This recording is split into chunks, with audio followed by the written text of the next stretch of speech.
રંગપુર ક્યારે શોધાયું હતું? તો 1931 ઓકે. અહીંયા બીજા નંબરે વર્ષ લખ્યું છે કે એ વર્ષની અંદર શોધાયું હતું. કોને શોધ્યું હતું? તો એ શોધક આવશે. કોને શોધ્યું હતું? તો માધવ સ્વરૂપ વસ્ય દ્વારા શોધવામાં આવ્યું હતું. એના પછી આ જે નગર છે એ કઈ નદી કિનારે છે? સુખબાદન નદી કિનારે છે.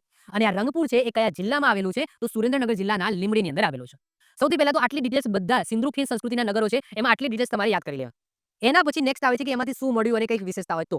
પરંતુ આટલી વસ્તુ તો તમારે યાદ કરી જ લેવાની. તો આ એક સરસ મજાનું મેં આ રીતના જ એક સ્ટ્રક્ચર બનાવીને મેં તમને આપી દીધું છે અને આ રીતના જ આપણે બધા સિંધુ ખીણ સંસ્કૃતિના નગર ભણીશું. ક્લિયર? ચલો. કેવું દેખાય છે અત્યારે? હાલ તો આવું દેખાય છે. ઓકે. આમાંથી કંઈક વિશેષતા હોય તો એ જોઈએ.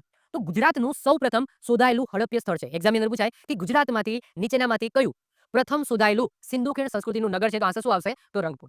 જો ઉત્ખનનમાં અલગ આવશે, શોધાયેલું એમાં અલગ આવશે. શોધાયેલું રંગપુર. એવું પૂછાય કે સૌથી પહેલા ઉત્ખનન, સૌથી પહેલા ખોદકામ છે એ કયા સિંધુ ખીણ સંસ્કૃતિ નગરનું કરવામાં આવ્યું? તો એ અલગ આવશે.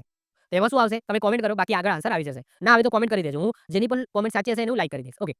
ગુજરાતમાં સૌપ્રથમ શોધાયેલું હડપ્ય સ્થળ છે.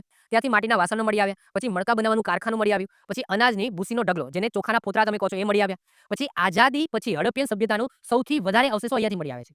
દેશ આઝાદ થયો એટલે કે 1947 પછી જો આ શોધવામાં આવ્યું તો 1931 પછી 1947 પછી આઝાદી પછી સૌથી વધારે આપણા ગુજરાતમાં જે હડપ્ય સંસ્કૃતિના નગરો છે એમાં સૌથી વધારે જો કોઈ જગ્યાએથી અવશેષો મળી આવ્યા હોય તો એ રંગપુરમાંથી.